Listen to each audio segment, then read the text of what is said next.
Many modern games impress in trailers, but disappoint when you finally pick up the controller. Everything looks beautiful, full of effects, but it lacks soul. Some older games, however, nailed it. Strong identity, real personality, and unforgettable experiences. Today, I'm bringing you 15 games from the past that still put many modern games to shame. Tomb Raider 2013. Let's start with a bang, literally. The 2013 reboot of Tomb Raider is a masterclass in how to reintroduce a legend. I remember the first time I saw Lara Croft trapped in that cave, desperate and shivering. It wasn't just about raiding tombs anymore, it was about survival. What makes this better than most modern adventures is the pacing. There's no dead air here. Every time you think you can catch your breath, the island of Yamatai throws something new at you. The Metroidvania style of the map is so satisfying. Unlocking a new tool like the climbing axe and realizing you can finally reach that hidden cave you saw 3 hours ago is a feeling a lot of open world games today just don't get right. The combat feels gritty and personal too. When Lara gets into a scrap, it's messy. I personally love the bow. There's a specific thwack sound when an arrow hits its mark that is just chef's kiss. I'll admit, the side characters are a bit forgettable, but Lara's transformation from a scared girl to a hardened survivor is so well written that you're glued to the screen. It doesn't need 1,000 map markers or microtransactions, it just needs a bow, a pickaxe, and a lot of grit. It's a lean, mean 10-hour thrill ride that still looks gorgeous today.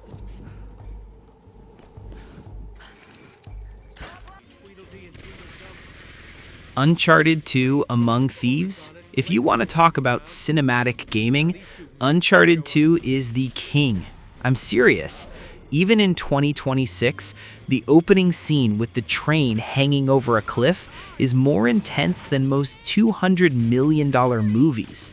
This game is pure, unadulterated joy. Nathan Drake is such a relatable guy because he's always just barely making it out alive. What I love about this sequel compared to modern titles is that it doesn't take itself too seriously. It's a high-stakes adventure, sure, but the banter between Nate, Sully, and Chloe is so natural and funny that you feel like you're just hanging out with friends. The set pieces are legendary. The collapsing building in Nepal, the high-speed chase through the mountains, it's all seamless. Naughty Dog managed to blend gameplay and cutscenes in a way that modern games still struggle to replicate without feeling scripted or boring. The gunplay is snappy, the platforming is intuitive, and the villain, Lazarevich, is that classic power-hungry bad guy you just love to hate. It's a perfect example of a game that knows exactly what it wants to be, a globe-trotting summer blockbuster you can play. It's tight, it's colorful, and it never wastes a second of your time.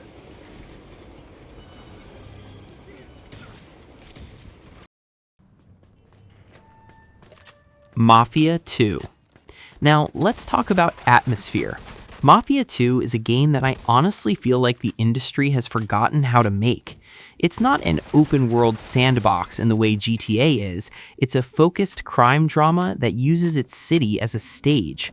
The way the game transitions from a snowy post-war winter in the 1940s to the sunny rock and roll 1950s is incredible. I remember just driving around Empire Bay, listening to the radio and soaking in the vibes.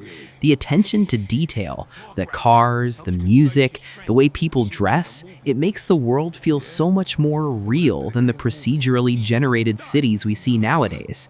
Vito Scaletta is a fantastic protagonist because his story is actually quite tragic. You really feel the weight of his work for the family. The gunplay has this heavy, dangerous feel to it, and the cover system actually makes sense because you aren't a bullet sponge superhero. I've always appreciated that the game isn't filled with a million boring fetch quests. It's linear, sure, but that keeps the story moving at a breakneck pace. It's about loyalty, betrayal, and the realization that the American dream is sometimes a nightmare. It's a classy, brutal, and deeply stylish experience that puts modern live service crime games to shame. Assassin's Creed 4 Black Flag. Okay, let's be real for a second. Black Flag is the best pirate game ever made, and it's not even close. I know it's an Assassin's Creed game, but I spent 90% of my time on the Jackdaw, hunting Spanish galleons and listening to my crew sing sea shanties. There is a sense of freedom here that modern AC games have lost by trying to be too big. In Black Flag, the ocean feels massive, but it's packed with things that actually matter. Finding a message in a bottle on a tiny island or diving for treasure in a sunken wreck feels like a genuine discovery. Edward Kenway is such a refreshing protagonist because he's a total scoundrel for most of the game. He's just in it for the gold, and watching him slowly understand the weight of the Assassin's Creed is a great journey. The naval combat is, quite frankly, a masterpiece. The smoke, the roar of the cannons, the way you have to time your shots with the waves. It's incredibly addictive. I've spent literal days just boarding ships and upgrading my cannons. It captures the romantic side of piracy perfectly, while still being a gritty action game. It's a sun-soaked, gasoline-soaked, well, rum-soaked epic that I would replay in a heartbeat over any of the newer entries. That is crazy. Far Cry 3? Man, I'll never forget the first time I met Voss Montenegro. I remember sitting there, staring at the screen while he gave that legendary definition of insanity speech, and I realized this isn't just another shooter. Far Cry 3 is the game that basically wrote the blueprint for every open-world game we've played for the last decade.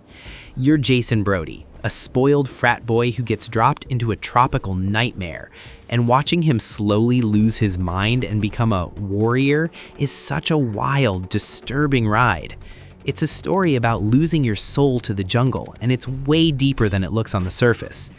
The gameplay is pure freedom. I spent my first 10 hours just liberating outposts, and let me tell you, there is nothing more satisfying than sitting on a hill with a suppressed sniper rifle and picking off guards one by one.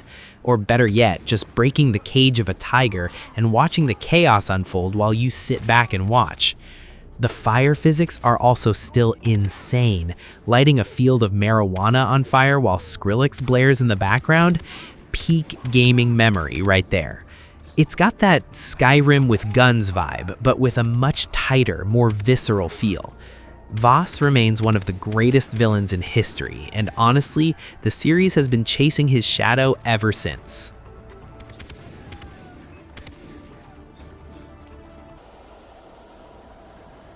Alan Wake.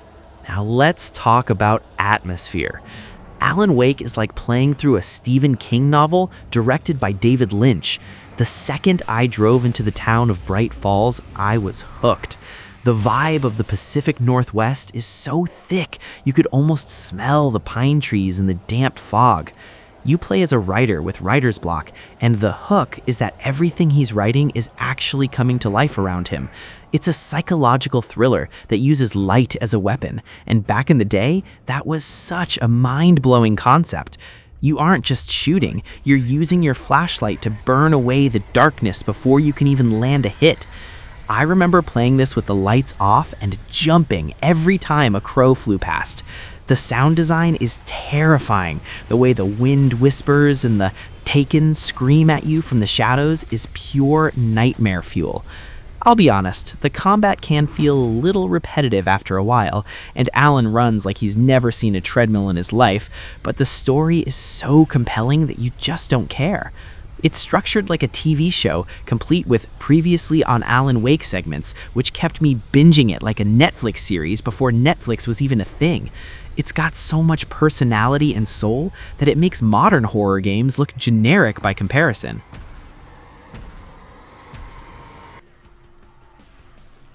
Deus Ex: Mankind Divided. Okay, for my fellow cyberpunk fans, Deus Ex: Mankind Divided is a masterpiece of level design. People complained it was too short at launch, but they were missing the point. It's not about how big the map is, it's about how deep it is. Prague is one of the most densely packed hub worlds I've ever explored. I spent hours just breaking into apartments, reading emails, and finding hidden vents that led to entire subplots. You are Adam Jensen, a mechanical god in a world that absolutely hates people like you. The social commentary on mechanical apartheid is gritty, uncomfortable, and totally absorbing. The gameplay is the ultimate toy box. You want to be a ghost who never touches a hair on anyone's head? You can do that. You want to turn your skin into Titan armor and shoot blades out of your arms like a walking tank? Go for it. The game never tells you no. I remember feeling like a total genius when I found a secret path into a high-security bank vault using nothing but a remote hacking tool and a well-placed vent. It respects your intelligence in a way that modern games, which usually hold your hand with giant objective markers, just don't. It's a smart, stylish, and incredibly detailed immersive sim that feels like a real window into a dark future.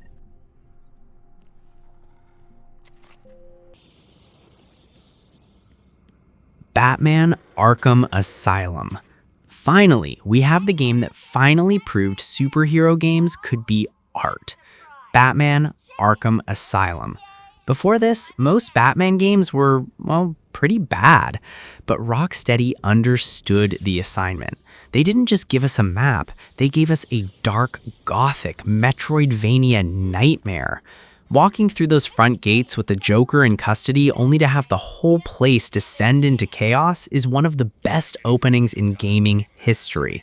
The atmosphere is so heavy, it feels like the walls are closing in on you. The free-flow combat literally changed the industry forever. Every time you see a game with rhythmic fighting today, it's trying to be Arkham. It's so fluid and satisfying that I used to just restart the combat challenges just to see how long I could keep a combo going. And the stealth. Hanging from a gargoyle and watching thugs panic as you pick them off one by one, that is the most Batman I've ever felt. The voice acting is also the gold standard. Kevin Conroy and Mark Hamill are the definitive Batman and Joker, period. It's a tight, focused, and perfect experience that understands its protagonist better than most movies do. If you haven't sat through a scarecrow hallucination in this game, you haven't lived.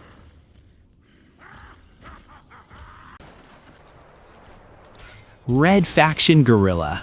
I am still waiting for a modern game to give me the level of destruction we got in Red Faction Guerrilla.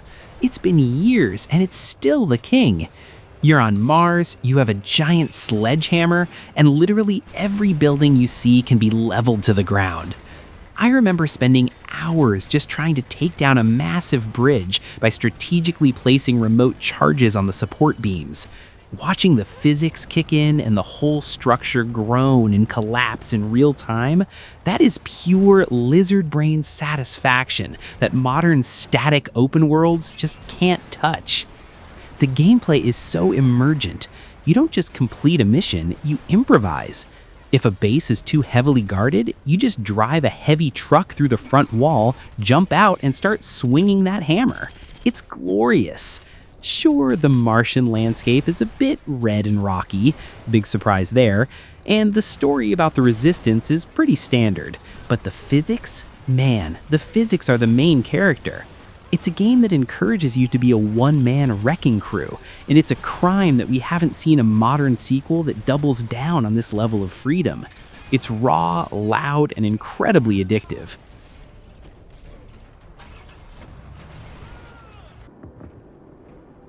Just Cause 3. If Red Faction is about destroying buildings, Just Cause 3 is about destroying, well, everything else while flying. This game is basically a Michael Bay movie on steroids. Rico Rodriguez is a human physics-defying god. The wingsuit grapple parachute combo is quite possibly the most fun movement system ever designed. I remember the first time I perfected the loop, grappling a car to a gas tank, slingshotting myself into the air, and then opening my wingsuit to glide over a massive explosion. It's pure, unadulterated joy.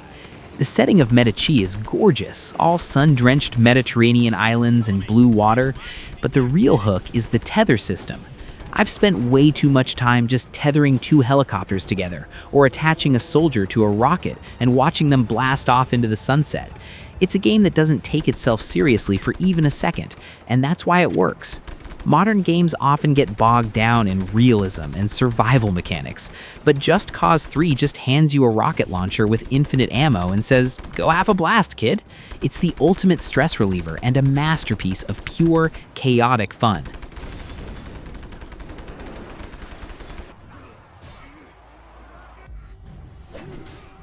Ryse, Son of Rome. Okay, let's talk about the game that still looks better than half the stuff coming out today. Ryse, Son of Rome was a launch title for the Xbox One, and it is a technical marvel. The facial animations, the way the light glints off Marius's Lorica segmentata, the mud in the forests of Britannia. It's stunning. It feels like you're playing inside a big-budget Roman epic like Gladiator. I love the story of Marius. It's a classic, gritty tale of revenge and honor that keeps you engaged from the first beach landing to the final showdown in Rome. Now, I'll be honest with you, the combat is simple. It's heavy on the QTEs, or quick time events, and some people found it repetitive. But man, the impact of the hits. When you parry a barbarian swing and go into an execution, you feel the weight of every strike. It's visceral and cinematic in a way that modern action games often miss by being too fast. Leading a legion in a turtle formation, the testudo, while arrows rain down on your shields is a peak gaming moment that still gives me goosebumps. It's a short, focused, and incredibly polished experience that proves you don't need a 100-hour map to be a legendary game.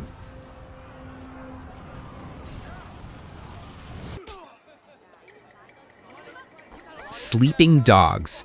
Rounding out this batch is Sleeping Dogs, and I will say it until I'm blue in the face. This is the most underrated open-world game of all time, period.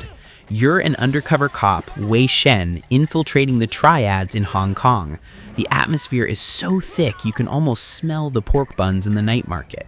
What makes this better than your average GTA clone is the combat. Instead of just aim and shoot, this is a brutal martial arts brawler. Using the environment like shoving a guy into a phone booth or a meat hook feels so much more personal and exciting. The face system and the split between cop and triad experience points makes you actually care about how you play. Do you stay professional or do you lose yourself in the violence of the underworld? The story is genuinely emotional, especially as Wei's two worlds start to collide. I also have to mention the driving. It's snappy and arcade-like, making high-speed chases through the rain-slicked streets of Hong Kong feel like something out of a John Woo movie. It's a game with a massive soul, a killer soundtrack, and a world I never wanted to leave. It's a total 10 out of 10 that deserves way more love than it got. The Witcher 3 Wild Hunt. Man, where do I even start with The Witcher 3? This isn't just an RPG, it's the game that ruined other open worlds for me. Even years later, the level of writing in a random side quest puts modern main storylines to shame. I remember wandering into a tiny village in Velen, thinking I'd just kill a monster for some coin, and 2 hours later, I was caught in this tragic, multi-layered family drama that actually made me sit back and think about my moral choices. That's the magic of Geralt's journey. Nothing is ever black and white. The continent feels lived in a way that's hard to describe. You feel the war, the poverty, and the ancient, terrifying folklore lurking in every woods. And don't even get me started on the Blood and Wine expansion. It's practically a whole new game that looks like a painting come to life. Sure, the combat can be a bit dance-like and take some getting used to, but the storytelling, the music, and characters like Yennefer and Ciri are so deeply etched into my memory that I feel like I actually know them. It's a massive, beautiful, and incredibly mature experience that proves that when you respect the player's intelligence, you create an immortal masterpiece.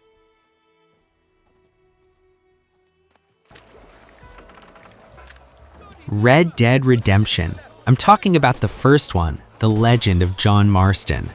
While the sequel is a technical marvel, there is something about the atmosphere of the original Red Dead Redemption that is just haunting. It's the feeling of the Old West actually dying. I remember the first time I crossed into Mexico while Far Away by Jose Gonzalez started playing. Man, that is a top 5 gaming moment for me. It's lonely, it's dusty, and it's incredibly cinematic. John Marston is such a grounded protagonist. He's just a man trying to get his family back, and his journey is tragic and beautiful. The Deadeye mechanic felt so fresh and badass, and the random encounters in the world made it feel like anything could happen at any moment. I also have to mention the Undead Nightmare DLC. To this day, it's one of the best expansions ever made. It took a serious western and turned it into a B-movie horror masterpiece.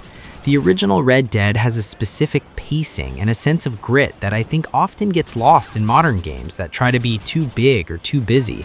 It's a tight, focused, and emotional story that hits you like a gut punch by the time the credits roll. If you haven't lived John Marston's story, you haven't seen the best of what Rockstar can do.